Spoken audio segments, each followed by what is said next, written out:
श्री व्यास जी महाराज का जन्म हुआ। जन्म होते ही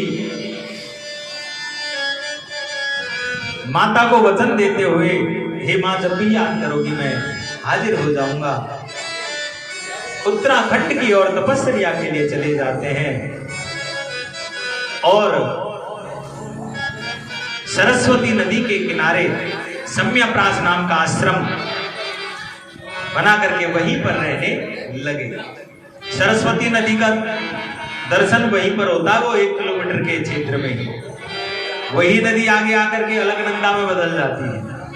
सरस्वती रूप में उसका दर्शन वहीं पर कर सकते हैं, बाकी पृथ्वी पर लुप्त है, क्योंकि व्यास जी महाराज ने श्राप दिया था माता सरस्वती नदी को, श्राप दिया था। जब वेदों की रचना करने लगे बड़े दिव्य प्रभाव से, आज भी वहां प्रभाव बहुत तेज है महाराज, गड़गड़ाहट। बोले हे देवी अपनी गड़गड़ाहट को, प्रभाव को शांत करो, मैं इस समय वेदों की रचना कर रहा हूं। लेकिन नहीं मानी, श्राप दिया, ज्यादा अभिमान हो गया है, जहां पृथ्वी पर तुम लुप्त हो जाओ, तुम्हारा बहना ही बंद हो जाएगा। और वही आगे आकर के अलकनंदा में परिणित हुई। भक्तों, एक वेद के 4 वेद की, ऋग शाम यजुर और अथर्व 4 वेद किए, 17 पुराणों की रचना की। व्यास जी के मन को शांति नहीं मिली। 5म वेद महाभारत की रचना की, फिर भी व्यास जी को मन को शांति नहीं मिली। एक दिन नारद जी पधारे, नारद जी की षोडशोपचार पूजा की। नारद जी ने कहा, हे व्यास जी महाराज, आपने वेदों की रचना की। वेदों की भाषा बड़ी अटपटी होती है, हर कोई उसको पढ़ नहीं सकता, उसके महत्व को हर कोई समझ नहीं सकता। पुराणों की रचना की आपने, अपना ज्ञान उसके अंदर ज्यादा प्रकट कर दिया। 5म वेद महाभारत की भी आपने रचना की, उसमें भी आपने और अपना पूरा ज्ञान भर दिया। लेकिन जब तक भगवान के भक्तों के लिए भागवत की रचना नहीं करोगे, तब तक आपके मन को शांति नहीं मिल सकती। भक्तों का, भगवान के भक्तों का चमत्कार देखो, संतों का चमत्कार देखो। जो एक दासी पुत्र था, आज वो नारद के रूप में जन्म हुआ है उसका।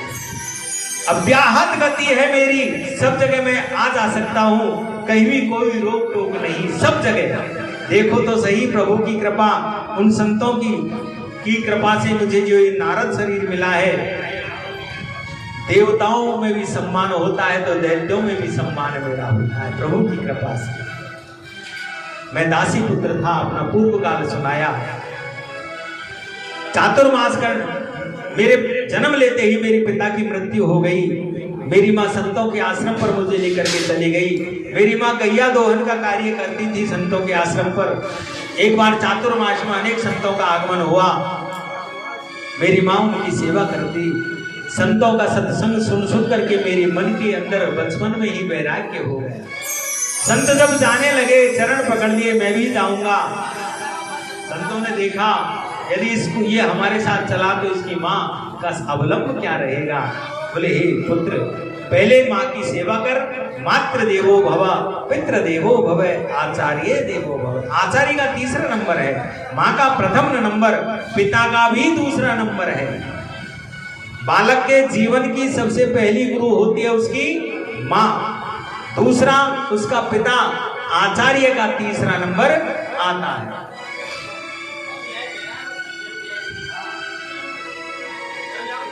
ओम नमो भगवते वासुदेवाय। मुझे मंत्र देकर के संत चले गए, इसका जाप कर। अब तो महाराज मेरे मन के अंदर ये भावना होने लगी, कब मेरी माँ मरे और कब मैं जाऊं। हालांकि ऐसा विचार नहीं करना चाहिए, लेकिन जब भगवान से प्रेम जीव को हो जाता है तो ये लौकिक धर्म सब गौण हो जाते हैं। ये हमारे लौकिक धर्म है, ये सारे उस परम धर्म के आगे सब गौण हो जाते हैं, छोटे हो जाते हैं। प्रभु ने मेरी सुनी। एक दिन बरसात के दिन थे, अंधेरे में ही गैया दोहन के लिए जा रही थी, सर्प के ऊपर पैर पड़ा, सर्पदंश से मेरी माँ की मृत्यु हो जाती है। मन में दुख भी हुआ तो हर्ष भी हुआ, चलो भगवान ने जो बंधन डाल रखा था उससे मेरी निवृत्ति कर दी। अब तो महाराज मैं सीधा ही उत्तराखंड की ओर चल दिया। चलते चलते विशाल सरोवर के नीचे के किनारे एक पीपल का वृक्ष था। उस स्नान करने के बाद पीपल के वृक्ष के नीचे खड़ा होकर के और मैं भगवान को याद करने लगा। याद करते करते और अचानक मेरे अंदर हृदय में प्रभु की झांकी प्रकट हो जाती है। उस झांकी का दर्शन करके बड़ा आह्लादित हो जाता हूं, लेकिन एक क्षण के लिए प्रभु ने अपनी झांकी अदृश्य कर ली। अब तो मैं व्याकुल हो गया, विरह में चिल्लाने लगा, चीखने लगा। आकाशवाणी होती है, हे पुत्र अभी तेरा प्रारब्ध शेष है, पहले उनको भोगो, उसके बाद मेरे पास आओगे। जब मेरा प्रारब्ध ही शेष था तो हे प्रभु फिर आपने मुझे दर्शन क्यों दिया? पहले प्रारब्ध ही पूरा हो जाने देते। बोले ये तो तेरे को चटनी चटाई है मेरे रूप रंग की, रूप माधुर्य की चटनी चटाई है ताकि तू भटक नहीं जाए। अब तू मेरे रूप, अगले जन्म में तुझे मेरा दर्शन होगा, मेरी प्राप्ति होगी। प्रसन्न हो गया कि अगले जन्म में हमको तो महाराज कोई संत यदि कुछ चीज बता दे, ये उपाय करो कल्याण हो जाएगा। महीने 2 महीने 6 महीने देखते हैं, लास्ट 12 महीने देते, 1 साल हो गया कोई फल नहीं मिला, छोड़ो दूसरे को पकड़ो। ये हनुमान जी महाराज ने, संत भगवान ने कोई कृपा नहीं किया। वो चलो दाऊ जी के चलते हैं, कभी नरसिंह भगवान के चलते हैं, तो कभी धुने वाले बाबा के चलते हैं।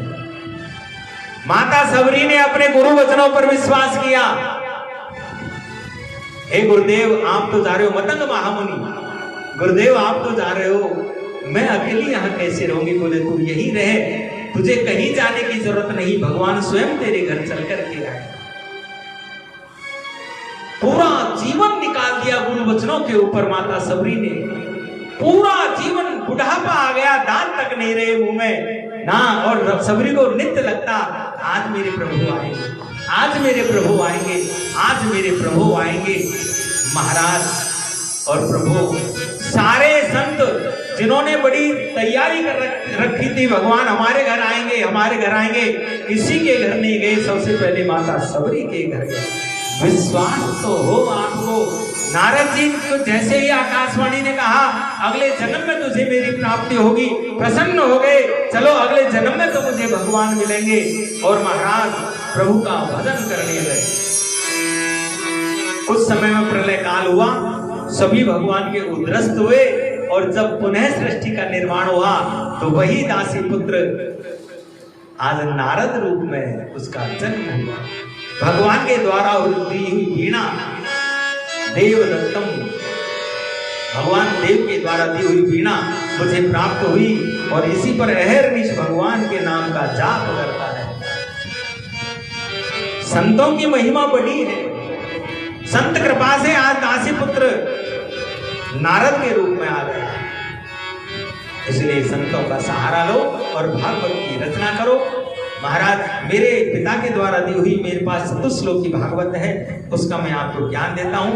ध्यानस्थ समाधिस्थ होकर के, और व्यास जी बैठे, उनके सन्मुख नारद जी बैठे, अपनी 3 उंगली हृदय से लगाई व्यास जी के, और संपूर्ण चतुश्लोकी भागवत श्री नारद जी ने व्यास जी महाराज के हृदय में उतार दी। समाधि अवस्था में ली थी व्यास जी ने, तो समाधि भाषा में इसकी रचना की थी। समाधि भाषा में वही भागवत 18,000 श्लोकों में परिणित हो जाती है, और उसी की रचना की समय आया।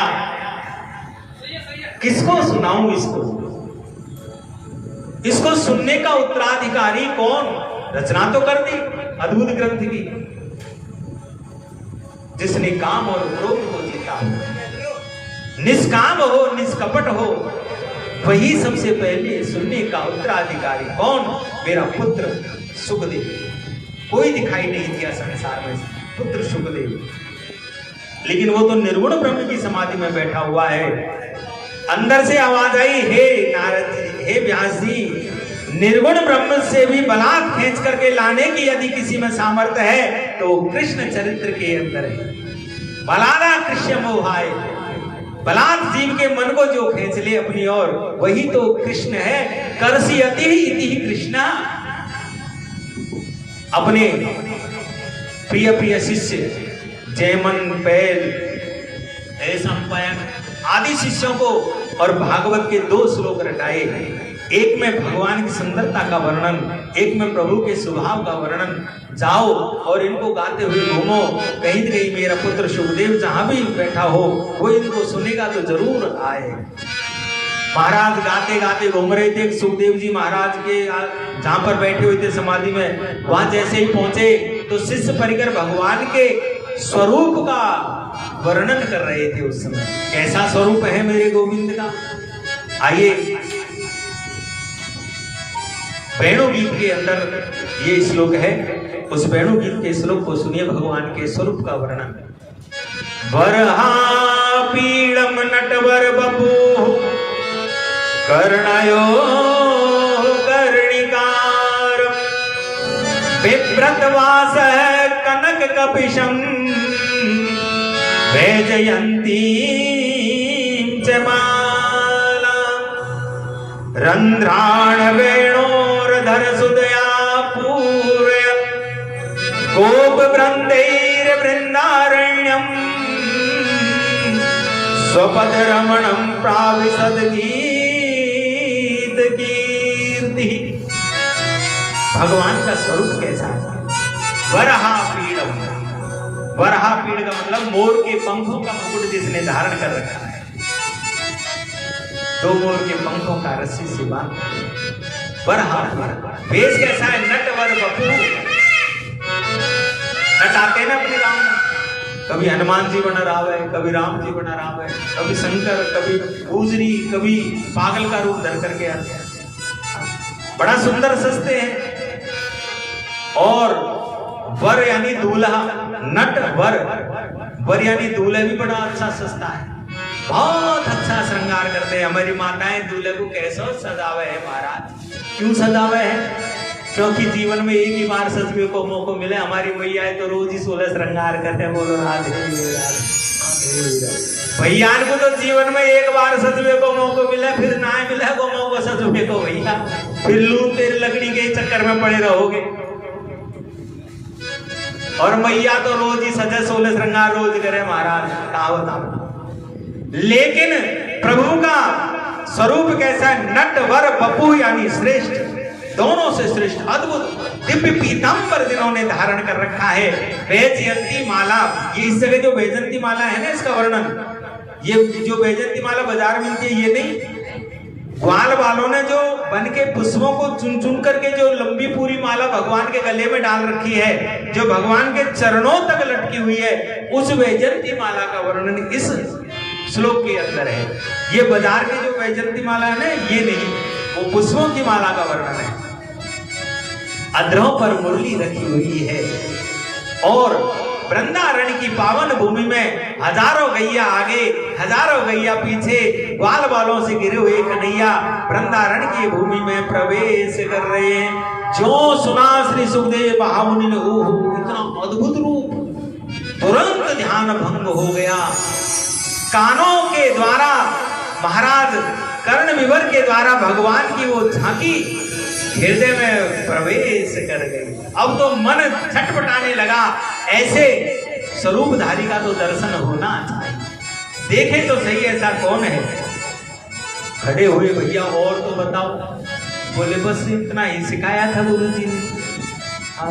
सुखदेव जी ने सोचा होगा कोई सुंदर, स्वभाव खराब हुआ तो उस सुंदरता का क्या मतलब भाई। अपन उसके जावे स्वरूप को सुन करके स्वभाव का गलत हुआ तो चलो कोई बात नहीं। इतने में ही दूसरा शिष्य परिकर आ गया जो भगवान के स्वभाव के श्लोक को गा रहा था।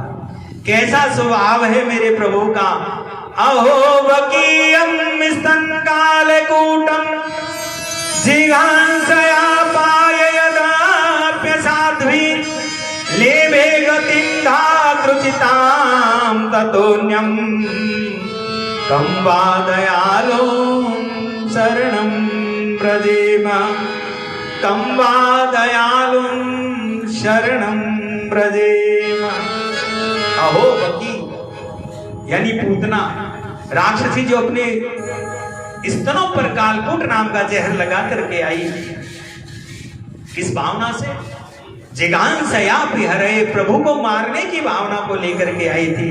लेकिन वहां रे मेरे गोविंद, ऐसा दीनों पर दया करने वाला, अरे दीनों की तो जाने दो, दुष्टों पर भी दया करने वाला मेरा गोविंद ही हो सकता है।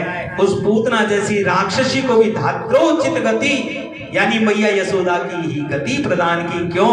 जैसी भी है भली बुरी, इसने काम मेरी मैया यशोदा का ही किया है। जैसे मेरी मैया यशोदा मोए दूध पिवावे ने स्तनपान करावे, ऐसे याने भी मोए स्तनपान ही करायो है।